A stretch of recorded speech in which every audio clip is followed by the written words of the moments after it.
Britain says it'll use every hour that's left to get people out of Afghanistan after the US refuses to extend its airlift deadline beyond next Tuesday. Huge crowds persist outside Kabul airport day and night. People wade through human sewage to try to get airside to flee. Is it worth it? Is it better just staying here in Afghanistan for the moment? There's no way we can stay here. The Americans should shoot us or let us through. Afghan families in the UK can only watch and wait in desperate worry for loved ones who are stranded. What do you think is going to happen to your family? They will get killed. They will get killed. 100% they will get killed. Tonight, the US Secretary of State said the Taliban had committed to allow US citizens and some Afghans to leave the country after the end of the month evacuation deadline. Also tonight. The mother of Claudia Lawrence, who went missing 12 years ago, says she's in utter shock over a new police search for her daughter. I prayed daily for answers, even if they're bad. I prayed daily for something. Researchers say booster shots of the COVID vaccine may be needed after a study suggests waning protection for the double jabbed after 6 months. And Dame Sarah Storey wins the first British gold at the Paralympics in Tokyo, the 15th gold of her career. And coming up in the sport on the BBC News Channel, England are totally dominant in the first day of the third test against India, bowling the visitors out for just 78 before putting in a brilliant batting performance.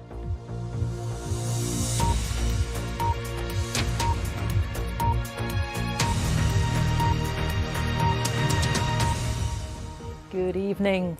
The government has promised to use every hour left to help as many people as possible escape from Afghanistan before US troops withdraw at the end of the month. Over 80,000 people in total have now been evacuated by international forces.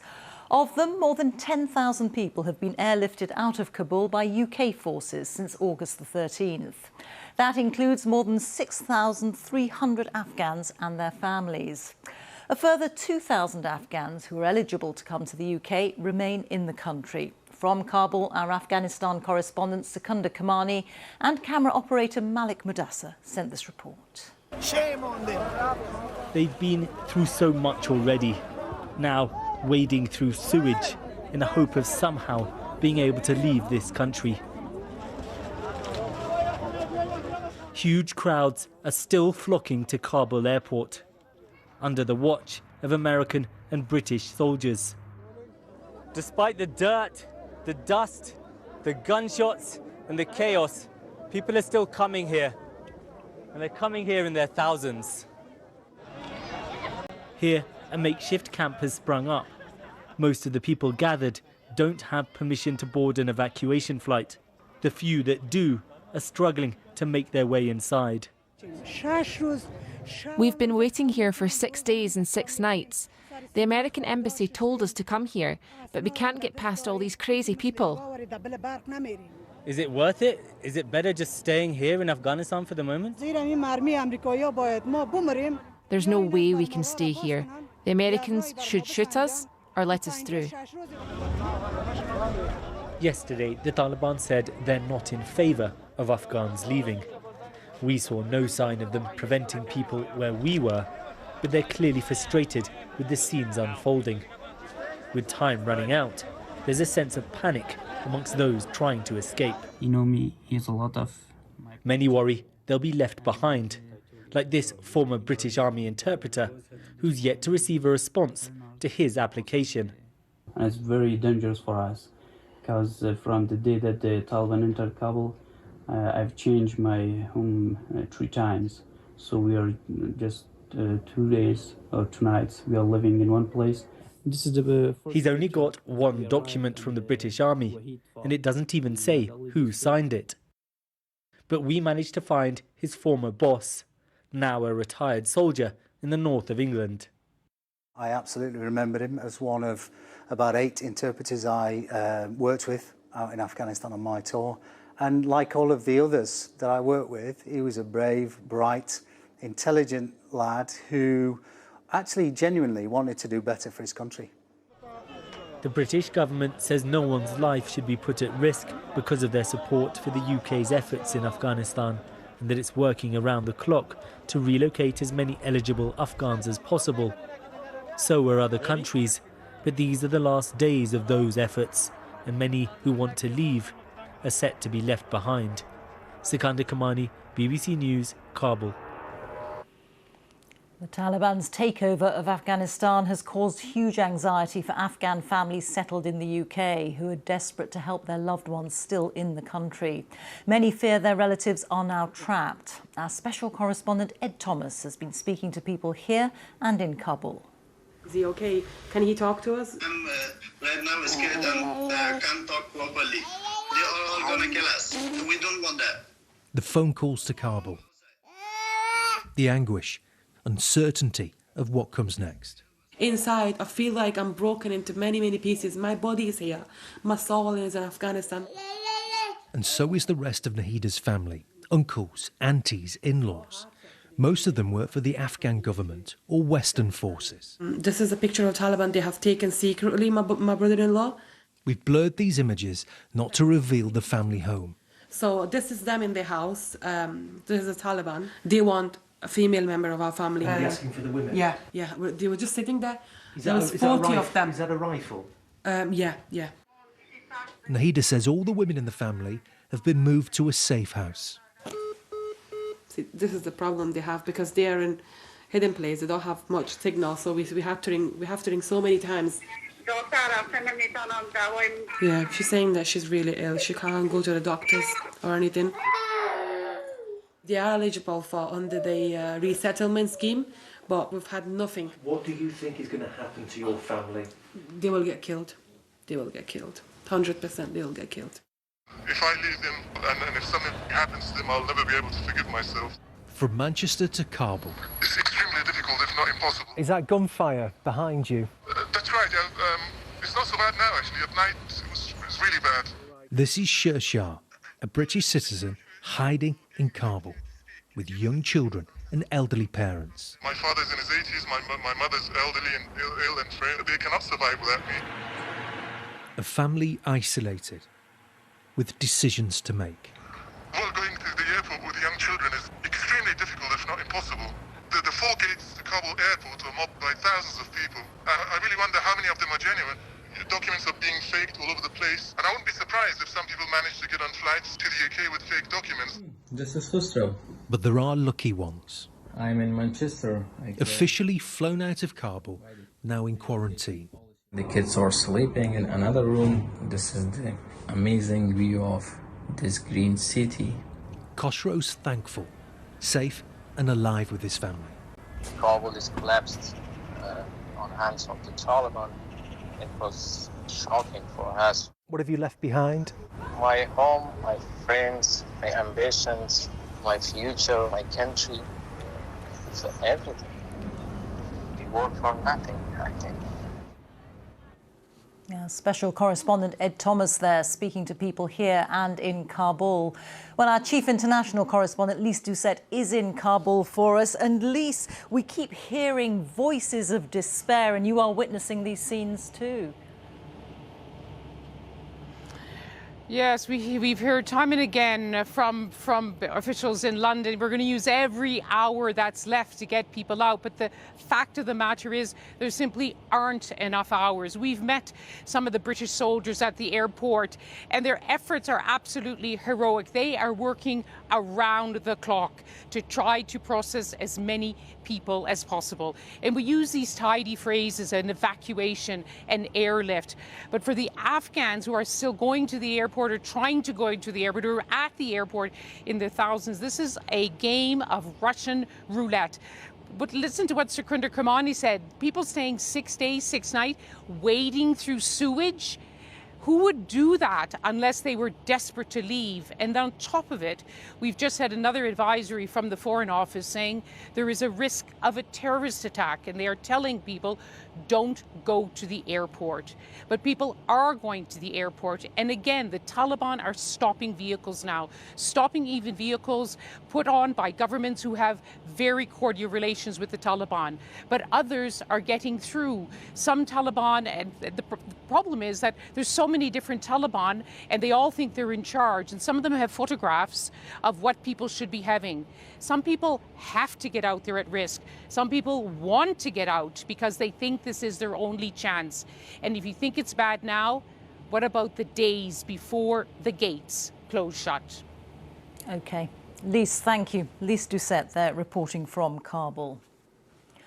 Well, after the US rejected pleas from European leaders to extend a presence in Afghanistan beyond August the 31st, time is fast running out for the UK airlift at Kabul airport, as British troops are likely to leave ahead of US forces. The Foreign Secretary, Dominic Raab, wouldn't spell out an exact timetable for the British operation, but there are suggestions it may have to end as soon as Friday. Our defence correspondent Jonathan Beale has more. Already exhausted, but these British troops know that time's running out. Still trying to help as many as possible, but the window's fast closing. And soon they'll have to think of their own departure. The Americans have got to be given time to get out after we have pulled out. It's about 48 hours in which they've got left to actually extract people before they have to start focusing on their own extraction. Western forces are still trying to have to worry about their own security to complete that extraction. Aircraft have been firing flares as a precaution to avoid the potential danger of surface-to-air missiles. But securing the perimeter of the airfield as forces draw down will be a battle in itself. The biggest fear now for commanders on the ground is the threat of a suicide attack, with a focus on extremists linked to the group calling itself Islamic State. It's hard to overstate the complexity and the danger of this effort. We're operating in a hostile environment in a city and country now controlled by the Taliban, with the very real possibility of an ISIS-K attack. We're taking every precaution, but this is very high risk. They're no longer being called the enemy, but the Taliban are waiting at the gates. Some may look more professional, but there are still questions as to whether they've really changed. The US says the Taliban have promised that foreign nationals and some Afghans will be allowed to leave after the deadline. But can they be trusted? Taliban has professed a whole range of and made a whole range of undertakings. I think the reality for us is to be able to engage, not recognise, not confer legitimacy, but engage and test whether they're serious about wanting to live up to those assurances, and being very clear about what the international community will do if they are, and what they will not do if we see the barbaric practices of the past. It is not like any other withdrawal. When British troops and US Marines left Helmand in 2014, they had months to carefully prepare, and they were handing over to friendly Afghan forces. In contrast, this is being described as the most complex evacuation in recent times. And as one military officer put it bluntly, it'll soon be time to get the hell out of Dodge. Jonathan Beale, BBC News. Let's join our correspondent Barbara Plett-Usher, who's in Washington for us.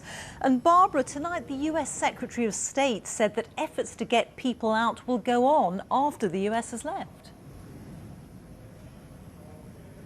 That's right. He said that the administration was looking at detailed plans to continue consular services to facilitate those departures even after the military airlift ends, although he couldn't say whether and what type of diplomatic presence it might keep in Kabul. I think the idea at the moment is for the diplomats to leave with the military. He also said that the Taliban had committed to continuing providing safe passage for those who were part of the evacuation effort. So that would be Americans, but also those Afghans who worked with them and third country nationals. Now, the Taliban have said that they would prevent Afghans from leaving, and I asked a State Department official about that. He said that was probably open to interpretation, perhaps aimed at crowd control, but they did have these commitments. And a Taliban spokesman has tweeted that those with legal documents will be allowed to leave on commercial flights after Tuesday. But you know, the reports from the ground are that Afghans with legal documents are already sometimes struggling to get through to the airport. Will they brave their way through when the Taliban are in charge? And you know, it's a grim reality. I think everyone in this building, the State Department, is well aware of that. It looks as if the deadline will be kept, and Mr. Blinken was putting the best face he could on it and signaling resolve. Barbara, thank you. Barbara Pletusher there. The mother of Claudia Lawrence has said she is in total shock after it emerged that police have begun a new search for her daughter at a popular fishing spot near York. Claudia, who worked as a chef at York University, disappeared 12 years ago. Danny Savage has this report. What happened to Claudia Lawrence? A search of these former gravel pits, now used as fishing lakes near York, may finally answer that question. For 12.5 years, Claudia's family has been living with the torment of her disappearance. Police believe she was murdered. Today, her mother spoke about the latest search. I think there might be a light at the end of the tunnel there. I hope so. But just as a mum, it's the thought that somebody's might have done something to her, and the fact that it's taken 12 years. Claudia Lawrence was last seen alive walking down this road on the way home from work. She lived in this terraced house here, just a few doors down from the Nag's Head Inn, where she would often meet friends for drinks. The last known conversations she had, though, were on the night before she disappeared, and they were chats on the telephone with her mum and dad. I'm in another world. I'm in a total shock. I wish I'd been prepared a bit more for it, other than on the day, because I'm certain this didn't just happen on the day. It must have been known about. Claudia's father, Peter Lawrence, died earlier this year, not knowing what had happened to his daughter. Joan Lawrence says her faith has helped her. I mean, I prayed daily for answers, even if they're bad. I prayed daily for something, and I know they will come.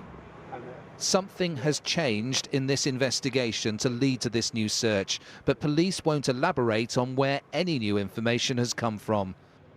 For Claudia's family, this is another agonising twist in this 12-year mystery. Danny Savage, BBC News, York. The latest government coronavirus figures show that there were 35,847 new infections recorded in the latest 24-hour period, which means on average there were 33,828 new cases per day in the last week. The most recent figures show there were more than 6,500 people in hospital with the virus yesterday. 149 deaths were recorded in the past 24 hours, with an average of 106 deaths a day in the past week. On vaccinations, 87.9% of adults in the UK have now had their first jab, and 77.4% have had two. Protection against coronavirus starts to reduce within 6 months of people being fully vaccinated with the Pfizer or AstraZeneca vaccines.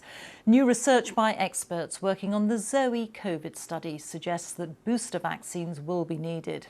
Our health correspondent Sophie Hutchinson has this report. More than 3/4 of adults in the UK have now had 2 doses of a COVID vaccine. But how long that protection lasts is a crucial question. Sarah Lesniov, a head teacher, received her second dose in April. But in June, after her family all caught the virus, she became infected too.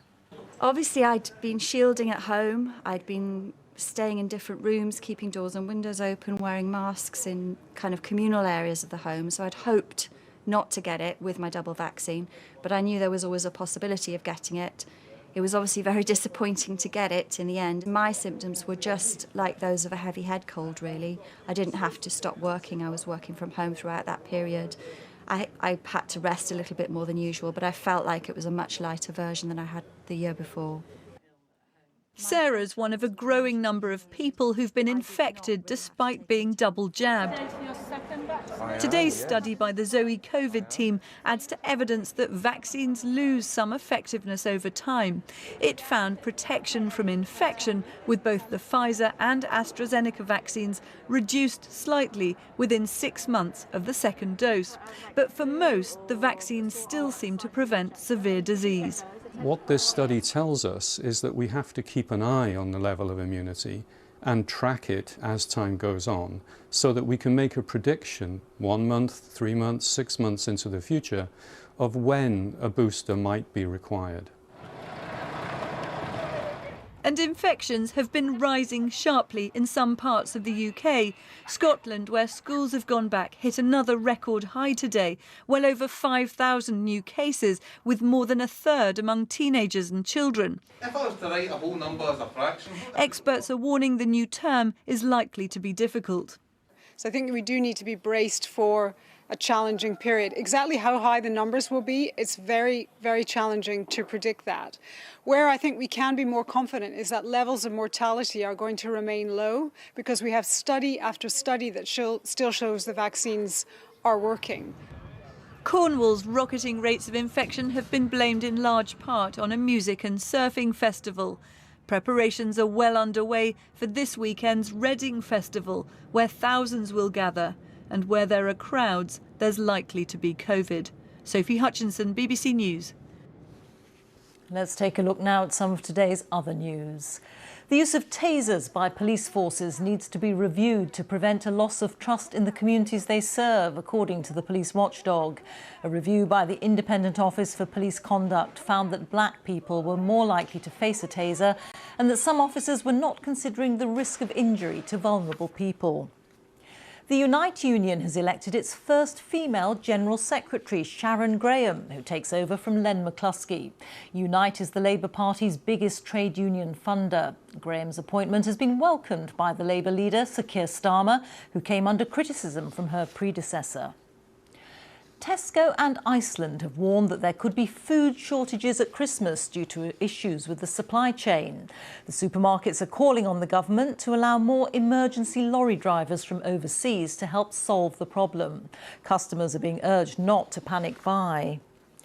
The England captain Harry Kane has announced he won't be leaving Tottenham Hotspur during this transfer window. The striker, who's contracted to Spurs until 2024, has been the subject of intense transfer speculation all summer. Manchester City had previously confirmed that they were interested in signing him. Cricket now, and England got off to a flying start against India on the first day of the third test at Headingley. After dismissing the visitors for just 78 runs, England's opening batsman then reached 120 without loss, a lead of 42 runs. Our sports correspondent Joe Wilson was watching the action. Strange things happen at Headingley's cricket ground. The unexpected, the dramatic. An Indian team spilling over with confidence collapsed. James Anderson took the first 3 wickets, including India's captain Virat Kohli for 7. Ollie Robinson dismissed Rishabh Pant. Controlled aggression is the big idea. A little more India's captain could do now except count. Is that Rohit Sharma? Could that be 67 for 6? Yeah. And this here, with Joe Root's stretching catch, was 78 all out. So how did that happen? Well, England bowled with extreme discipline. Why waste time with intimidation when you can be taking wickets? This ground of the extraordinary, where grown men dress as seagulls to pursue a 6-foot bag of chips, was now the scene of serene English batting. Where English fans might have waited for something to go wrong, nothing did. Runs just kept flowing, and India on the first day lost sight of the match. Rory Burns, and with him, Hasib Hamid, a new opening partnership, added 120 runs together, and they're still going. For England, better things have happened here, but not many. Joe Wilson, BBC News, Headingley. The cyclist Dame Sarah Storey moved a step closer today to becoming Britain's most decorated Paralympian after she won Britain's first gold medal at the Paralympics in Tokyo. The gold was the 15th of her career and she broke her previous world record in the process. In total, Great Britain claimed 6 medals on the first day of the Games. Our sports correspondent Andy Swiss has been watching the action in Tokyo. A golden start from one of Britain's most golden athletes. For Dame Sarah Storey, it seems winning is just a way of life. Storey arrived here with 14 Paralympic titles, and the 15th was never in doubt. In the pursuit, she'd set a world record in qualifying, and her All-British final against Crystal Lane-Wright was more a victory procession as she caught her teammate with laps to spare. And Dame Sarah Storey. Nearly 30 years after her Paralympic debut, Storey just keeps getting better. She needs just one more gold from her 2 remaining events here to become Britain's most successful Paralympian. And for her husband Barney and children Charlie and Louisa back home, the pride was only too clear. Yes, as soon as she came quite close to Crystal, I was like, I know it, she's going to win. It was totally worth it. And I was like screaming my head off for her. It was absolutely superb, and it's quite surreal in some ways, you know, being so many thousand miles away and kind of still enjoying that amazing experience of seeing Sarah win again. And there was another medal in the velodrome. Steve Bate, who's visually impaired, and his pilot Adam Duggleby beaten by the Netherlands. But silver wasn't a bad consolation.